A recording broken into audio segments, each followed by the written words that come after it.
The cold was a constant companion. It was not the crisp, clean cold of a winter morning, but a damp, insidious chill that seeped into her bones from the stone flags of the great hall. It lived in the marrow of her, a permanent frost she could never quite thaw. Alara knelt, her knees aching, the rough bristles of the scrub brush digging into her raw palms. Splinters of ice clung to the water in her wooden bucket, making each dip of the brush a fresh agony. They called her the ghost, the nothing, the Omega orphan left behind when her parents had dared to challenge the Pack Alpha and lost. She was a living reminder of failed rebellion, a punishment made flesh, and they never let her forget it. Her world had shrunk to the size of this cold stone floor, the scent of lye soap and the gnawing emptiness in her stomach. Her hair, the color of winter straw, fell across her face, hiding her from the jeers and the casual cruelty of the pack members who strode past. She learned to make herself small, to fold into the shadows, to become as invisible as they believed her to be. It was a pathetic sort of magic, but it was the only power she had. To be unseen was to be unhurt, most of the time. A sharp kick to her bucket sent icy, dirty water sloshing over her thin tunic and bare feet. The shock of it was like 1,000 needles. It stole her breath. "Watch where you put your filth, ghost," Lyra sneered. Her voice was sharp as broken glass.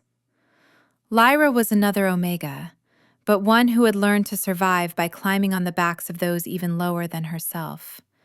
And there was no one lower than Alara. Alara flinched, curling into herself. She did not look up. Looking up was a challenge. A challenge meant a beating. She kept her eyes fixed on the swirling patterns of grime on the floor. "I'm sorry," she whispered, the words barely audible, tasting like ash in her mouth. Lyra laughed, a cruel, grating sound that echoed in the cavernous hall. "Sorry? You were born sorry, a stain left by your traitorous parents."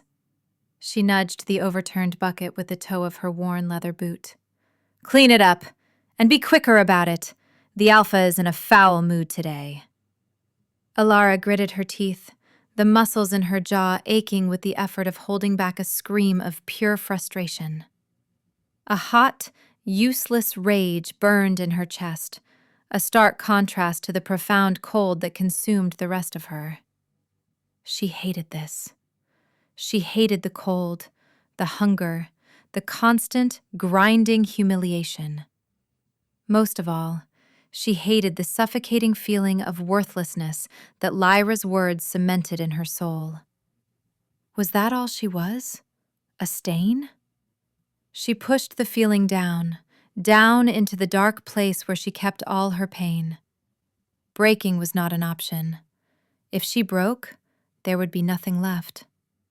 So she clenched her jaw, nodded her head in submission, and reached for the fallen bucket. Her hands trembled, not just from the cold, but from the sheer force of will it took to not just give up, to not just lie down on the frigid stones and let the chill finally take her completely. She had to survive. It was a stupid, stubborn thought, one without reason or reward. Survive for what? For another day of scrubbing floors? For another meal of scraps, if she was lucky? Yet the instinct persisted, a tiny, defiant ember glowing in the frozen wasteland of her heart. She would not let them extinguish it. As she righted the bucket, a sudden, violent gust of wind howled outside, rattling the thick wooden shutters of the hall. The roar was monstrous, a beast of ice and fury clawing at the walls. A blizzard. Not just a snowstorm, but one of the white furies of the high peaks descended upon their valley with shocking speed. The temperature in the hall dropped instantly, the air growing sharp and thin. The pack members, who had been lounging and talking, grew quiet. Their heads turned toward the great hearth at the far end of the hall. The fire, the heart of their home, was sputtering. Its flames, usually a roaring inferno, were now weak and pale, licking feebly at the logs. Alpha Boren stood, his heavy frame casting a long, menacing shadow.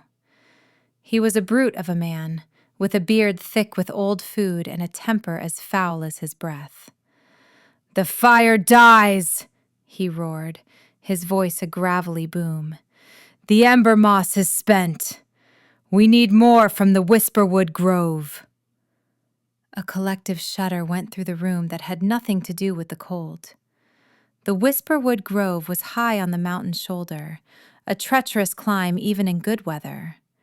In a blizzard like this, it was a death sentence. The paths would be invisible, the wind strong enough to tear a man from the rock face. "Who will go?" Boren's small, piggy eyes scanned the faces of his warriors. He saw fear. He saw them shrink away, their bravado from moments before vanishing like smoke. His lip curled in a snarl of contempt. His gaze swept the room, passing over the strong, the capable, the valued. And then his eyes landed on her, on the nothing, the ghost. A slow, cruel smile spread across his face. "We need a volunteer," he said, his voice dripping with false magnanimity. But his eyes never left Alara. "Someone expendable." The room was silent, save for the howling wind. Everyone knew what he meant. Everyone looked at her. For the first time all day, she was not invisible. She was the center of their world, the focus of their collective relief. They were safe because she was here to be sacrificed. Alara's heart hammered against her ribs like a trapped bird. No, please, no. She could feel the blood drain from her face, the last of her internal warmth turning to ice. This was it. This was the end she had been stubbornly trying to outrun. Not a quick death in a fight, but a slow, freezing demise on a lonely mountain. "The girl," Boren declared, pointing a thick, sausage-like finger at her. "She has done nothing to earn her keep for years. Let her finally serve a purpose." Lyra shoved her forward, a triumphant smirk on her face. "Go on, Ghost. Your alpha commands you." Alara stumbled, her bare feet slipping on the wet stone. She looked up, her gaze darting from Boren's cruel face to the fearful, averted eyes of the pack. There was no help here, no mercy. Just the cold calculation of survival, her life for theirs. It was a simple, brutal arithmetic. A strange sense of calm washed over her, the placid stillness that comes when all hope is lost. There was no point in begging, no point in fighting. She was a tool to be used and discarded. She always had been. She pushed herself to her feet, her spine straightening with a resolve she did not know she possessed. If she was going to die, she would not do it crawling. She met Boren's gaze, her own pale eyes holding his for a fraction of a second. She said nothing. Her silence was her final, tiny rebellion. He grunted, tossing a thin, threadbare cloak at her feet. It was little more than a rag. "Do not return without the ember moss," he commanded. It was not an instruction. It was a curse.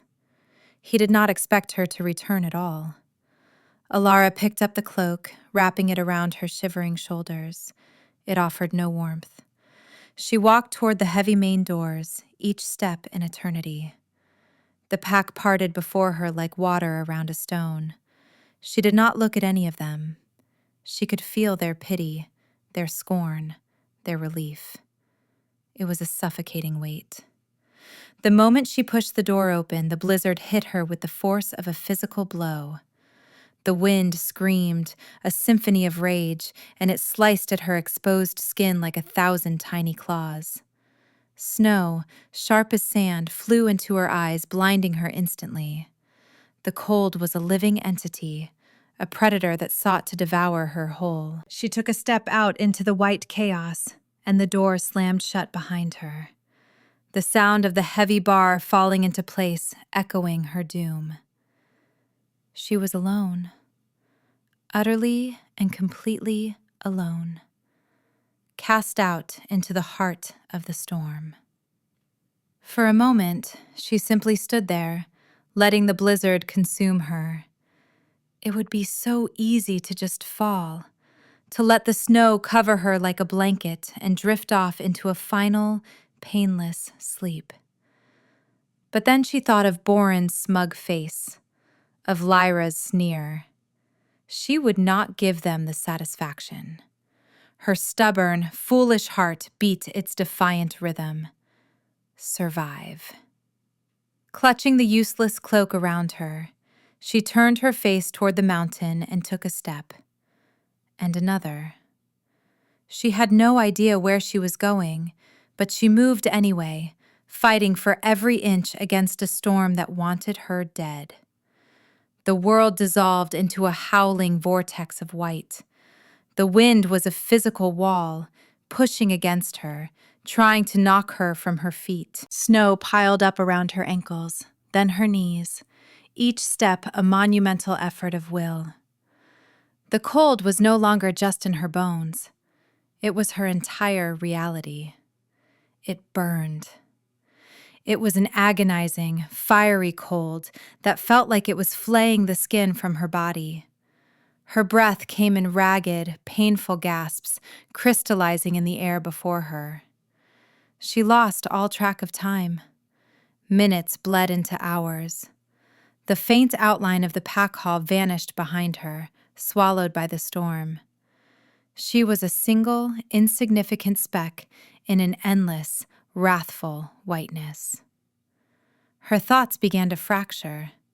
Snippets of memory, her mother's smile, her father's strong hand, flashed through her mind, ghosts in the blizzard.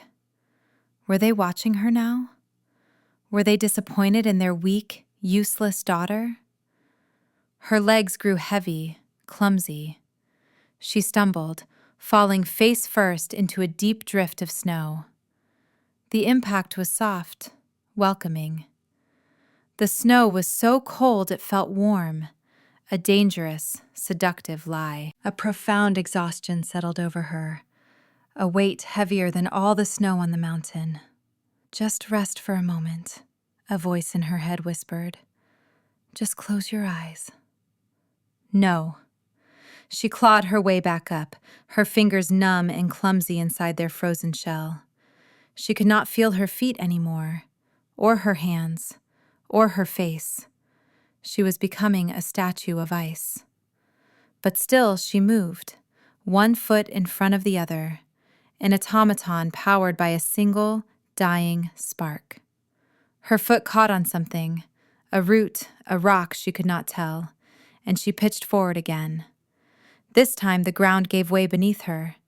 She was not falling into snow. She was falling into darkness.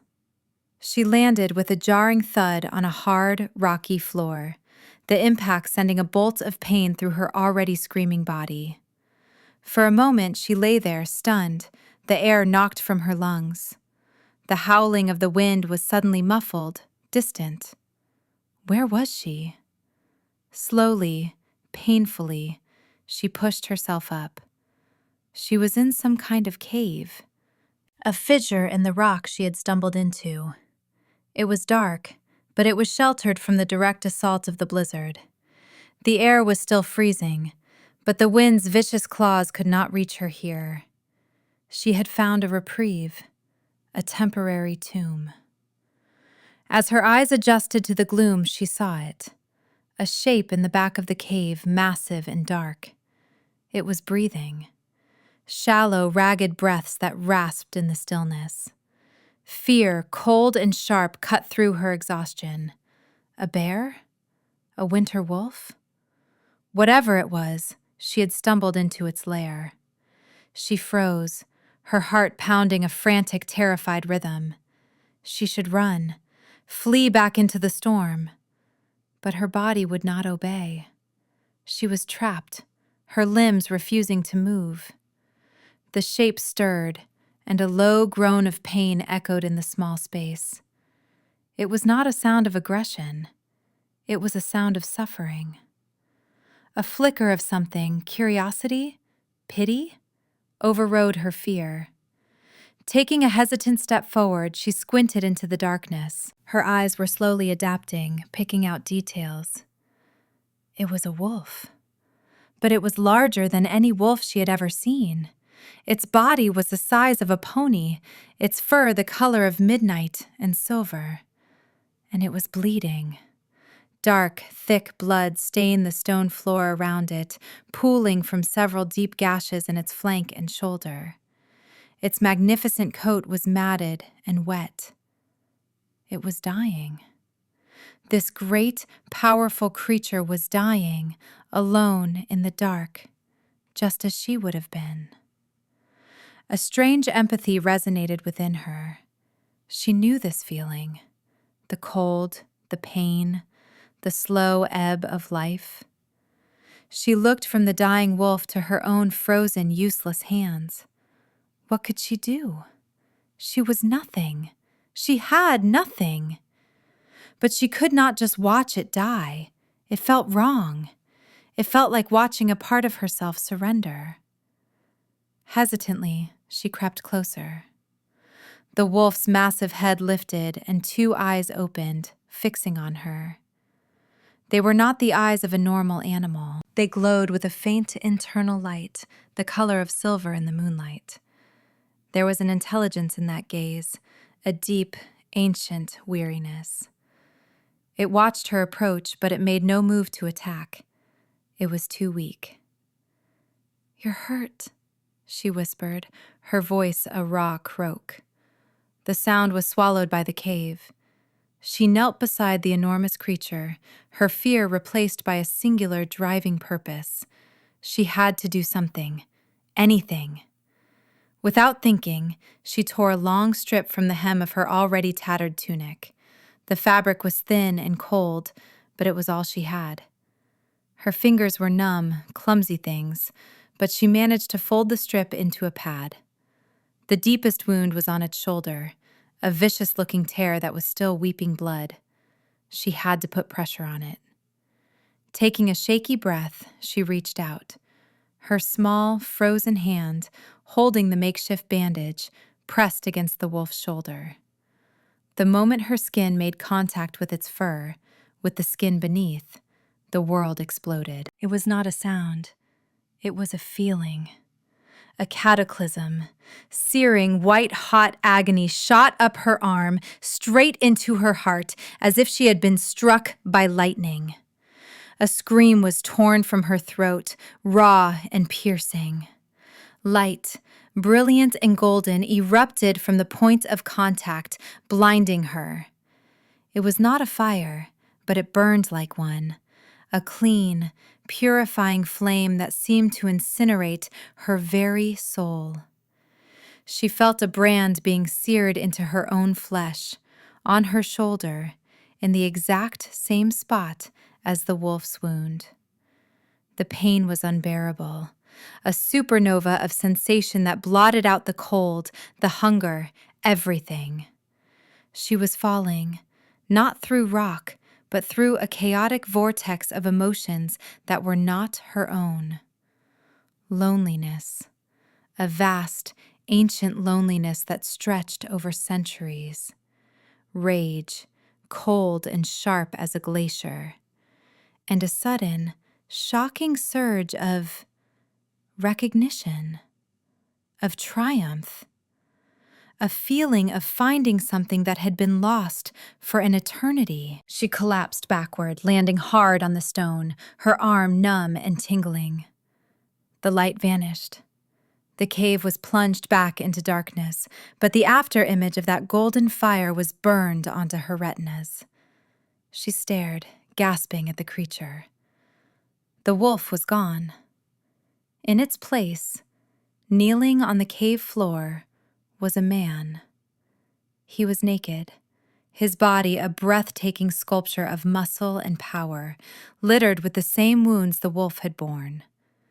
His hair was a wild mane of black and silver, falling around a face that was harsh, predatory, and brutally beautiful. He looked up, and his eyes were no longer silver. They were molten gold. They blazed in the darkness, alive with a power that made the air crackle. He was looking at her, not as a man looks at a stranger, but as a king looks at his most prized possession, as a starving man looks at a feast. He slowly raised a hand, his gaze dropping to her shoulder, where the thin fabric of her tunic had been burned away. On her skin, glowing with a soft golden light of its own, was a mark. A complex, swirling sigil like a starburst or a radiant sun. It was beautiful, and it felt like it had always been a part of her. His golden eyes lifted back to her face. A slow smile touched his lips, a smile that did not belong on that harsh face. It was a smile of pure, possessive delight. It was the smile of a sunrise after 1,000 years of night.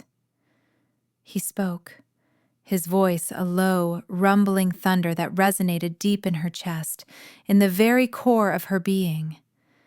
It was a voice that had commanded armies, that had shaped the world. But now, it held a soft, reverent awe. "Mine," he said. Alara could only stare, her mind a complete and utter blank. What was happening? Who was this man? That word, mine. It should have terrified her. It should have felt like a cage, like Boren's ownership. But it did not. It vibrated through her, through the new, warm mark on her skin, and it felt like a promise, like a key turning in a lock she never knew existed.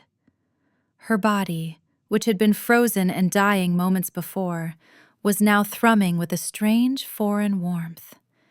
It radiated from the mark on her shoulder, a gentle heat that was pushing back the bone-deep chill for the first time in her life.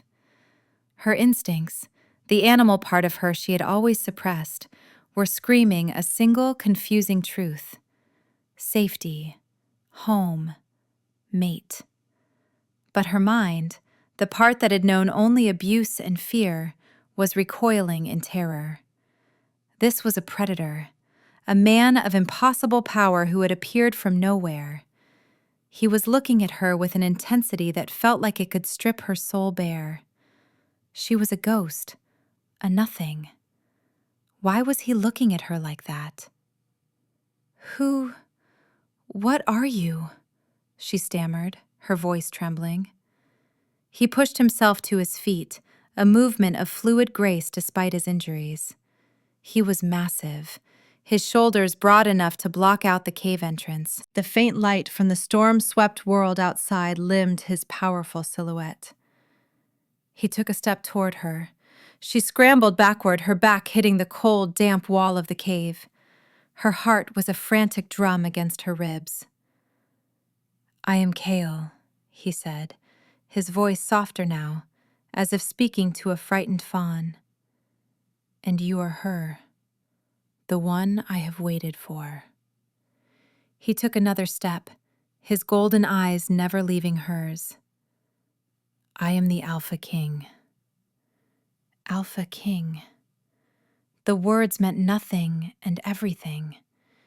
She had heard whispers, legends told around the fire on the rare nights she was allowed near it.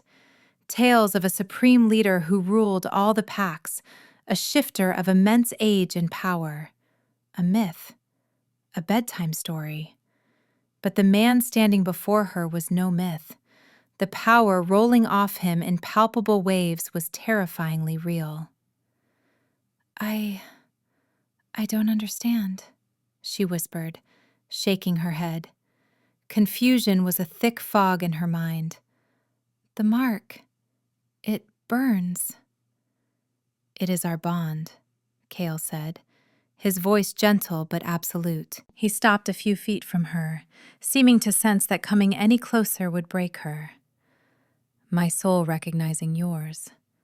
It is a claiming mark. It declares to the world that you are mine. Her gaze dropped to the glowing sigil on her shoulder. A claiming mark, like a rancher branding cattle. The thought sent a fresh spike of fear through her. She was being claimed again, passed from one owner to another, from Borin to this king. As if he could read her thoughts, his expression softened further. The harsh lines of his face eased. "Not as property, little one," he murmured, his voice a low vibration that soothed her frayed nerves against her will. "As my other half, my queen." Queen? The word was so absurd, so utterly alien, that a hysterical laugh almost bubbled up from her chest. Her? A queen? She was Alara, the ghost, the girl who scrubbed floors and ate scraps, the worthless Omega. She was dressed in rags, caked in grime, and half frozen to death. She was no queen. "You're mistaken," she said, her voice small. I'm nobody." "You are everything," he countered, his conviction absolute. He finally knelt before her, bringing his blazing eyes level with hers. He did not touch her, but she could feel the heat radiating from his body. It was a comforting, solid presence against the chaos of the storm and the turmoil in her mind. "For centuries I have been half of a whole, incomplete. The bond has been a cold, empty ache inside me. Until now. Until you." He gestured to the wounds on his body. "I was ambushed. Followers of a usurper, a shadow mage named Morwen. I killed them, but not before they wounded me with silver-edged steel. I came here to die." His golden eyes held hers, and she saw a vulnerability in them that was utterly disarming. "And then you came. You touched me, and you saved me." She had saved him? By touching him? She looked at her own hand, the one that had pressed the cloth to his wound. It was no longer blue and frozen. The skin was pale, but alive. A faint warmth tingling in her fingertips. The burning on her shoulder had subsided into a steady, pleasant heat. "The bond. It healed you?" she asked, her voice filled with wonder. "It has begun to," he confirmed, "and it has warmed you. It connects us, Alara." He knew her name. She had not told him her name. How did he know her name? "I can feel you," he explained, his voice a deep thrum. "Your fear, your confusion, your pain, all the years of it. I can feel the cold that has lived in your soul." His expression grew hard, a dangerous light entering his eyes. "And I can feel who caused it. They will pay for every tear, every moment of suffering they forced upon you." The ferocity in his voice was terrifying, but it was a terror directed away from her. It was a shield, a promise of vengeance on her behalf. No one had ever wanted to protect her before. The feeling was so new, so overwhelming, that it brought tears to her eyes. "Sit down," he commanded, but the words were not harsh. They were a firm, gentle order. "The storm is still raging. You need to rest. You are safe now. I have you." He sat back on his heels, giving her space, and leaned his broad back against the opposite wall of the cave. He closed his eyes, and the brilliant gold softened to a low, smoldering glow behind his eyelids. The sheer force of his presence seemed to fill the small cave, pushing out the cold and the fear. Alara watched him, her mind reeling. An Alpha King, a soul bond, a claiming mark. It was too much to process. She was supposed to be freezing to death on a mountain, a forgotten sacrifice. Instead, she was here, in a warm cave with a mythical king who called her his queen. It had to be a dream, a hallucination brought on by the cold. But the warmth spreading from her shoulder was real. The tingling in her limbs was real. The immense, powerful man sitting across from her, whose breath was steady and strong, was undeniably real. Hesitantly, she pulled the thin cloak tighter around herself, more for comfort than warmth, and slid down the wall to sit on the cold floor. She was exhausted, more tired than she had ever been in her life, but for the first time, as she looked at the powerful guardian who had claimed her, she felt a flicker of something she had long since abandoned. Hope. Miles away, in the relative warmth of the pack hall, a scout named Fendril returned through a back entrance, his face blue with cold but his eyes alight with a treacherous fire. He did not go to Alpha Borin. He went to a secluded chamber where a dark mirror stood, its surface swirling with oily shadows. He knelt before it, whispering a name. Lord Morwen. The shadows in the mirror coalesced, forming the gaunt, cruel face of the Shadow King. What is it? Morwen's voice was a dry rasp, like leaves skittering over a tombstone. The plan to weaken Kale worked, Fendril reported, his voice hurried. He was wounded, driven into the high peaks, but something has happened. A complication. Speak, Morwen commanded, his shadowy eyes narrowing. The Omega Girl, the one Borin sent out to die. She found him, Fendril said, his voice dropping. I tracked her. I saw them in a cave. My lord, he has found his mate. The bond has been forged. I saw the claiming mark on her skin, glowing like the sun. The silence that followed was heavy, suffocating. Morwen's image in the mirror seemed to grow darker, colder.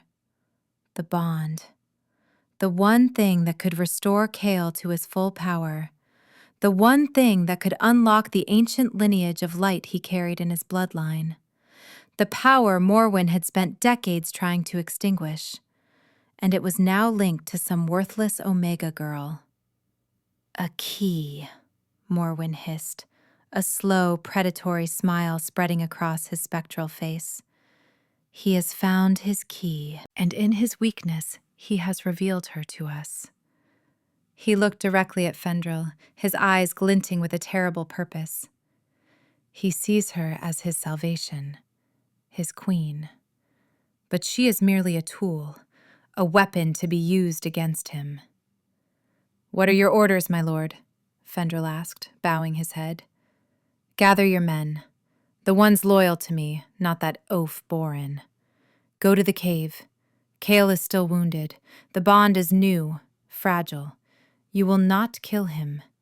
You will take the girl, Morwen commanded. Bring her to me, unharmed. Her connection to him is our prize. We will sever it, and I will take it for myself. The image in the mirror dissolved back into swirling shadow, leaving Fendril alone in the dark room. He rose, a cruel smile mirroring his master's. The ghost. The little nothing was suddenly the most important person in the world, and he was going to be the one to capture her. It was a delicious irony. Back in the cave, Alara had drifted into a light, exhausted sleep. Her dreams were a chaotic mix of ice and fire, of golden eyes and a voice like thunder. She was warmer than she had been in years, curled up on the hard stone floor. The presence of Kael across the cave was a tangible shield, a bulwark against the storm that still howled outside. She was woken by a sudden, sharp intake of breath from him. Her eyes snapped open. Kael was on his feet, his body tensed like a coiled spring. The golden glow of his eyes was back, no longer soft, but blazing with a furious, deadly light. They're here, he growled, the sound a low snarl that vibrated through the rock. Who? Alara whispered, scrambling to her feet, her heart seizing with fresh panic. Morwen's filth. His gaze flickered to her, and for a second, the fury was tempered with concern. "Stay behind me, no matter what happens." Before she could respond, shadows fell across the mouth of the cave. Several figures, cloaked and armed, blocked the entrance. The man in the lead was Fendrel. Alara recognized him instantly, a hunter from her pack. But his eyes were cold, merciless, not the eyes of a pack brother. "King Kale," Fendrel sneered, his voice dripping with false deference. "Lord Morwen sends his regards. He has requested the presence of your new pet." His eyes flicked to Alara, and his sneer widened. "Imagine that. The little ghost, consort to a king." Kale moved, placing his body squarely between Alara and the intruders. "You will not touch her," he snarled, his voice dropping to a lethal promise.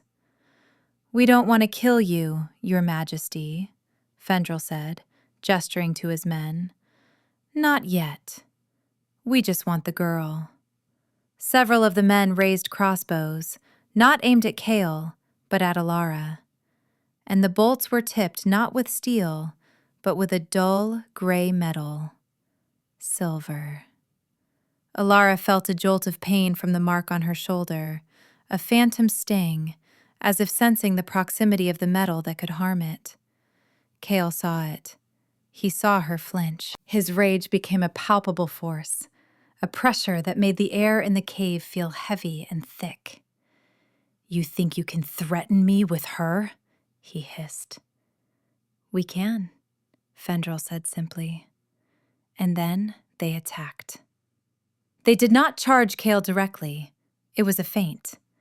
Two men rushed forward while the others fired their silver-tipped bolts at Alara. Kale roared, a sound of pure primal fury, and moved with a speed that was impossible for a man of his size. He became a blur of motion, swatting the bolts from the air with his bare hands, hissing as the silver made contact with his skin, leaving smoking burns. But the distraction worked. While he was protecting her from the projectiles, two more of Morwen's men lunged, not with swords, but with heavy chains. They were made of the same dull gray metal, silver. They managed to whip the chains around Kale's arms, and he bellowed in agony as the metal bit into his flesh. The silver sizzled against his skin, sending up plumes of acrid smoke. It was not just burning him. It was draining his power. The golden light in his eyes flickered violently. "Kale!" Alara screamed, her voice raw with terror. He fought against the chains, his muscles straining, the sheer power of him incredible even when weakened. He threw the two men holding the chains off their feet, sending them crashing into the cave walls. But the damage was done. He was slowed. In that moment of chaos, Fendrel moved. He lunged past the struggling king, his target clear. He grabbed Alara, his hand clamping over her arm like a vice. She cried out, struggling, but he was too strong. He began to drag her toward the entrance. "No!" Kale's roar was one of pure desperation. He surged forward, but another chain snaked out, wrapping around his leg, tripping him. He fell to one knee, his face contorted in pain and fury. "Let her go!" he bellowed, his golden eyes locking onto Fendrel's. Fendrel just laughed, pulling Alara out of the cave and into the raging blizzard. The cold hit her again, a brutal shock after the relative warmth of the cave. Another of Morwen's men was waiting, and together they threw a heavy silver net over her. The moment the metal touched her, it was agony. The mark on her shoulder felt like it was being ripped from her skin with a hot poker. The warmth that had filled her vanished, replaced by an encroaching, deathly cold. The fledgling bond between her and Kale screamed, a high, keening sound in her soul. And then it began to dim, the connection fraying like a snapped rope.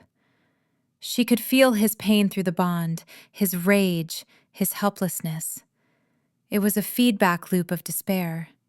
Her own weakness, her capture, was causing him agony. The thought was more painful than the silver itself. They dragged her away into the blinding white. The last thing she saw was Kale, fighting to get to his feet, roaring her name into the storm, his voice filled with a terrible, heart-shattering anguish. Then, the snow swallowed everything. The journey was a blur of pain and misery. The silver net burned her skin wherever it touched, and the cold was relentless. The hope that had blossomed in her heart was gone, replaced by a soul-crushing despair. She had found him.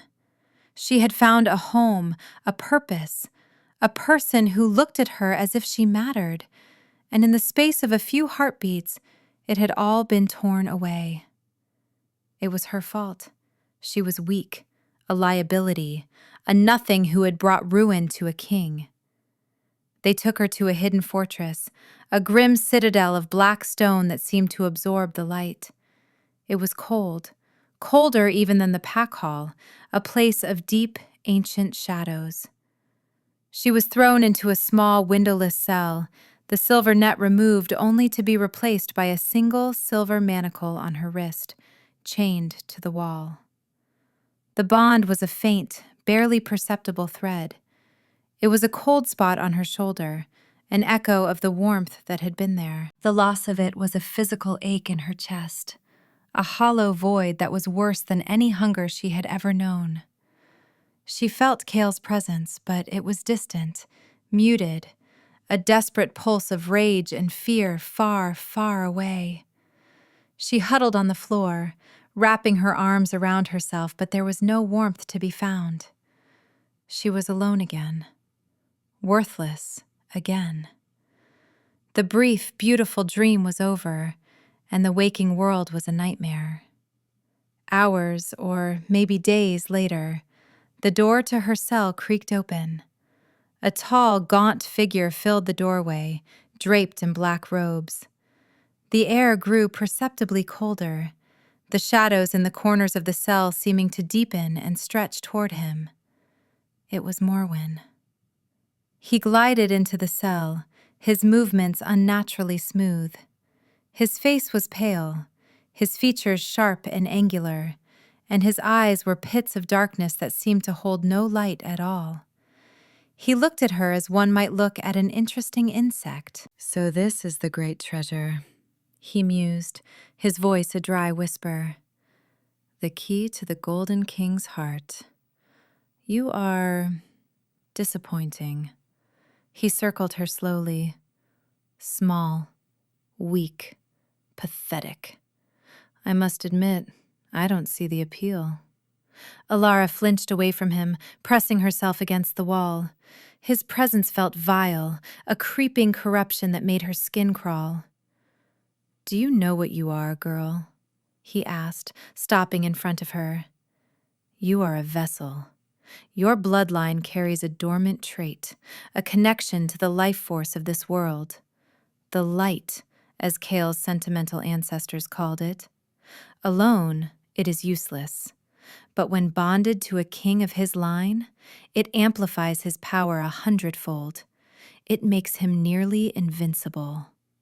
He crouched down, his face uncomfortably close to hers. His breath was cold, smelling of dust and decay. "For centuries, I have worked to extinguish his line, to sever his connection to that power.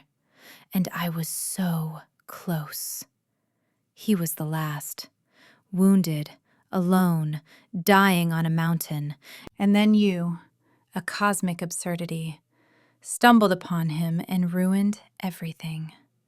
His voice dropped to a conspiratorial hiss. "But every problem is also an opportunity. He has forged the bond. He has opened the lock. Now, all I have to do is take the key." "What do you want?" Alara whispered, her voice trembling.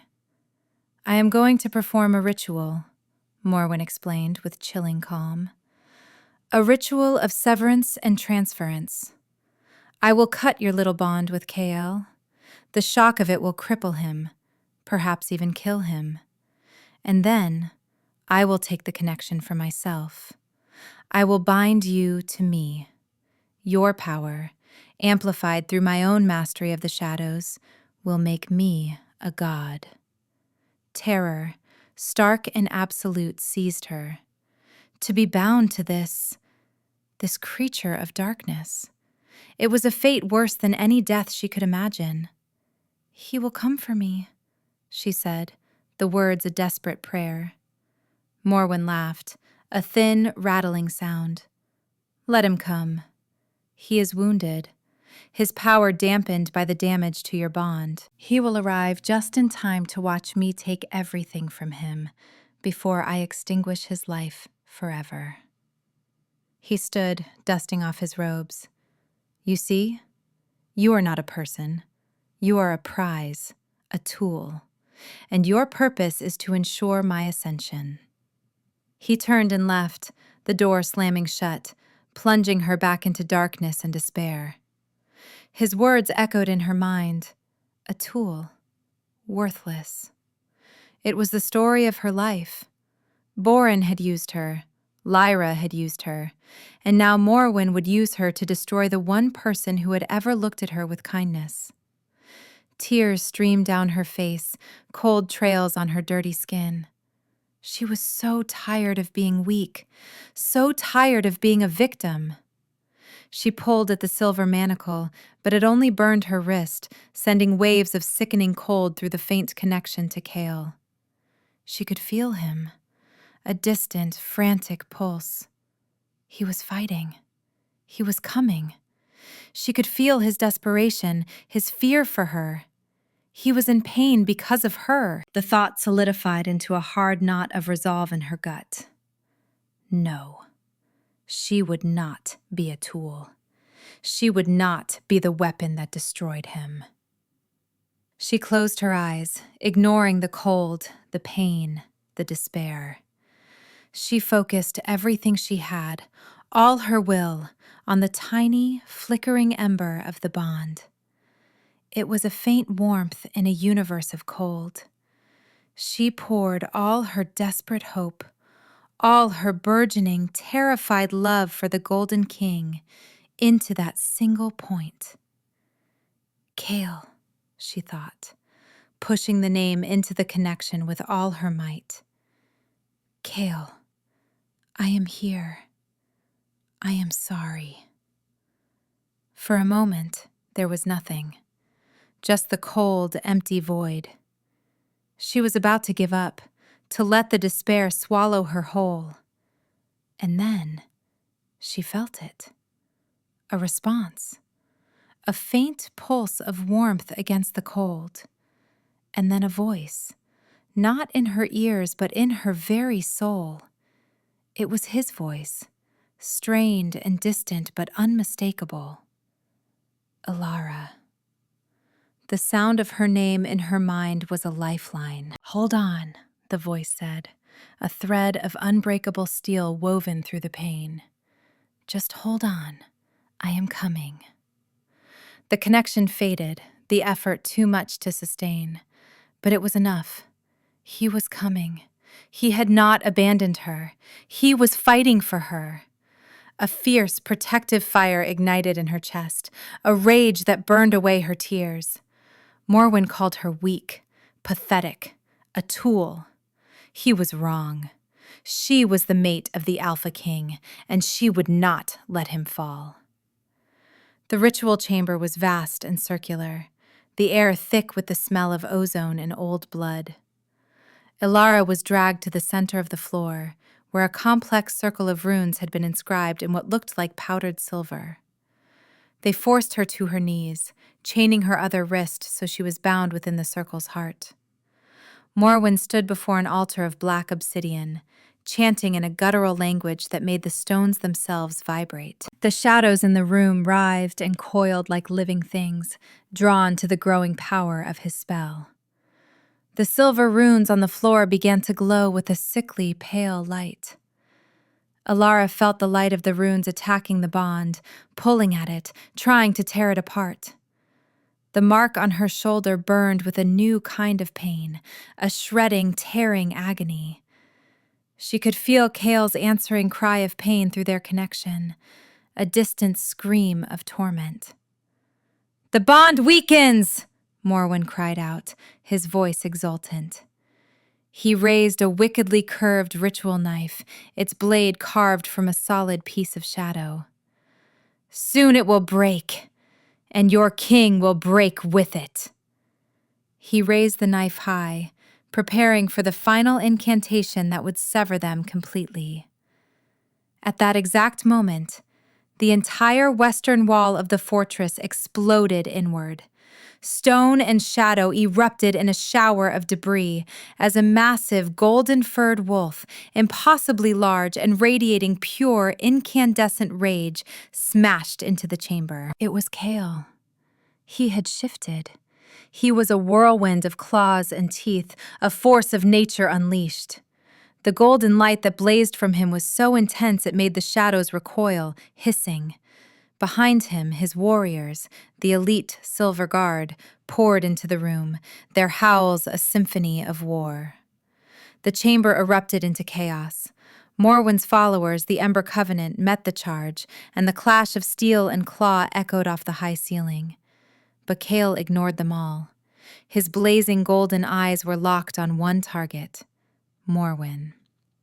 With a roar that shook the foundations, he launched himself at the Shadow King. Morwen, his ritual interrupted, shrieked in frustration and conjured a shield of pure darkness. Kale crashed into it, the impact sending shockwaves through the room. The shield held, but barely. "You are too late, King," Morwen snarled, pushing back with his own dark power. "The severance has begun. You can feel it, can't you?" "She is being torn from you!" Kale roared in pain as the spell on the floor pulsed, sending another wave of agony through the bond. He staggered back, the golden aura around him flickering. He was still wounded, still weakened by the partial bond.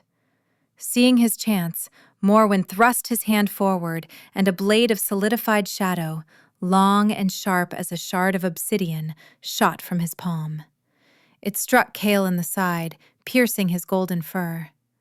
The king howled, a sound of pure agony, and stumbled to one knee. Alara watched, her heart stopping. He was hurt. He was going to die. Morwen was going to kill him, and it was all her fault. The despair, the rage, the terror, and the fierce protective love she felt for him all coalesced into a single, critical point inside her. Morwen raised his shadow blade again for the killing blow. "It is over," he hissed. "No!" The word was not a plea. It was a command. It was a force of nature torn from Alara's throat, and the world went white. Not the cold, dead white of the blizzard, but a brilliant, blinding, life-giving white. A wave of pure, golden light erupted from her, an uncontrollable nova of power. It was the light of 1,000 sunrises, the warmth of creation itself. The light slammed into everything in the room. The silver chains binding her wrists vaporized into dust. The dark runes on the floor were incinerated, wiped from existence. Morwen's shadow blade dissolved into smoke moments before it could strike Kale. The Ember Covenant cultists screamed as the pure light touched them, their shadow magic turning to ash, many of them simply collapsing, their dark energies scoured away. The wave of light washed over Kale, and instead of harming him, it seemed to heal him. The shadow wound in his side closed, the golden aura around him flaring, stronger and more stable than ever. He looked over at her, his wolfish eyes wide with stunned awe. The light receded, coalescing back into Alara. She was on her feet, though she did not remember standing. A soft golden luminescence radiated from her skin, and the mark on her shoulder blazed with the intensity of a star. The power thrummed through her veins, a wild, beautiful song. It was not Kale's power. It was hers. It had been there all along, sleeping, waiting. Morwen stared at her, his face a mask of disbelief and fury. What are you?" he stammered, taking a step back. Alara stepped forward, placing herself between him and the kneeling form of Kale. The fear was gone. The self-doubt was gone. All that remained was a cold, clear certainty. She looked at the creature of darkness who had called her worthless. "I am not nothing," she said, her voice ringing with a power she had never known, a voice fit for a queen. "I am his." She glanced back at Kale, her heart swelling with a love so fierce it was a physical force. "And he is mine." She raised her hand, and the golden light of her soul gathered in her palm, forming a sphere of pure, condensed energy. It was beautiful and terrifying. Morwen shrieked, conjuring a wall of desperate shadows to protect himself. It was useless. Alara thrust her hand forward, and a beam of solid light shot from her palm. It struck the shadow wall, and for a moment, light and dark struggled. But there was no contest. The light tore through the shadows as if they were paper, striking Morwen squarely in the chest. He screamed, a high, thin sound of utter agony as the light consumed him. It did not burn him with fire, but with life.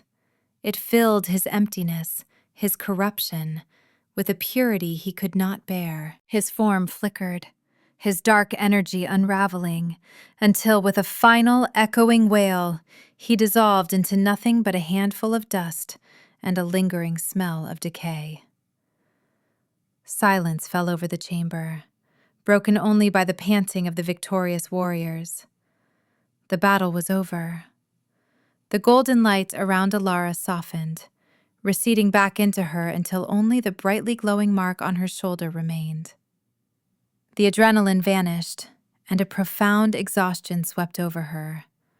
Her legs gave out. Before she could hit the floor, strong arms caught her. Kale had shifted back, his human form still bearing the marks of his fight, but his golden eyes were clear and filled with an emotion that stole her breath. It was awe. It was reverence. It was a love so profound it felt like the center of the universe. He pulled her tight against his bare chest, his hand going to her back, holding her as if she were the most precious thing he had ever touched. "You saved us," he whispered into her hair, his voice thick with emotion. "You saved me." She buried her face in his shoulder, inhaling his scent, pine, winter storms, and something that was uniquely him. "I thought I had lost you," she murmured, her voice muffled against his skin. He pulled back just enough to look at her, his thumb gently brushing a smudge of dirt from her cheek. "Never. Not even death could take you from me." He looked at the blazing mark on her shoulder, then guided her hand to his own chest. There, over his heart, was a matching sigil, glowing with the same golden light. "The bond is whole, complete, because of you. Your strength, Alara, not mine." She stared at the mark on his skin, a mirror of her own. He was right. The connection between them was no longer a fragile thread. It was a brilliant, unbreakable cord of light and warmth, a channel of shared strength and profound love. The last vestiges of the cold she had carried her entire life were gone, burned away by the sun in her soul. She looked up into his golden eyes, and for the first time, she did not feel like a ghost. She did not feel worthless. She felt seen, truly seen. Reaching up, she placed her hand over his heart, over their shared mark, and actively poured her love, her acceptance, her everything into the bond. It was no longer him claiming her. It was them claiming each other. an equal partnership. Cale's breath hitched, and he closed his eyes, a shudder of pure bliss running through him. Home, he whispered, the word a sacred vow. He opened his eyes again and smiled, the sunrise smile that made her heart ache. Let's go home. He swept her up into his arms as if she weighed nothing, and carried her from the ruins of Morwen's fortress. His warriors fell into formation around them, their expressions a mixture of relief and utter reverence for the small, fierce woman in their king's arms. The journey to Cale's kingdom, the heart of the Northern Pax, was a stark contrast to her abduction. She rode with him, wrapped in his warmth and a thick, fur-lined cloak that smelled of him. The world outside was no longer a threat. The sky cleared, the sun gleaming on the fresh snow, making it glitter like a field of diamonds. His kingdom was not a grim hall of stone like Boren's, but a sprawling, vibrant city built in harmony with the ancient forest, nestled in a valley protected by towering, snow-capped mountains. Great halls of living wood and polished stone glowed with warmth and light. The air smelled of wood smoke, roasting meat, and pine. It smelled of life. When they arrived, the entire populace poured out to greet their returning king. And when they saw her in his arms, a hush fell over the crowd. Cale did not carry her into a private chamber. He carried her to the steps of the great lodge, where he set her gently on her feet, but kept a possessive, proud arm around her waist. He faced his people, his voice ringing out with love and absolute authority. My people! For centuries, our strength has been incomplete. I have ruled alone, no longer. He drew Alara closer, his hand resting on her shoulder, over their bond mark.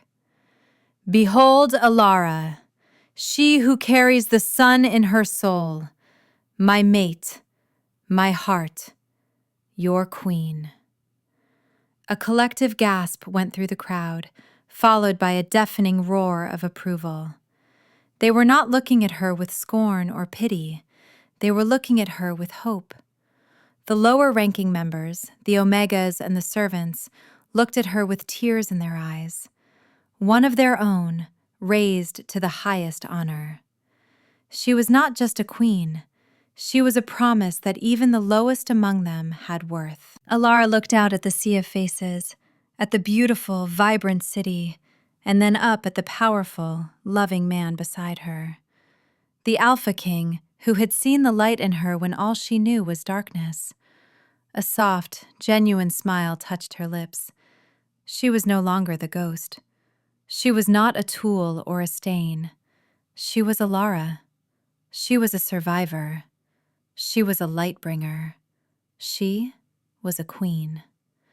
And for the first time in her entire lonely life, she was finally, truly, home.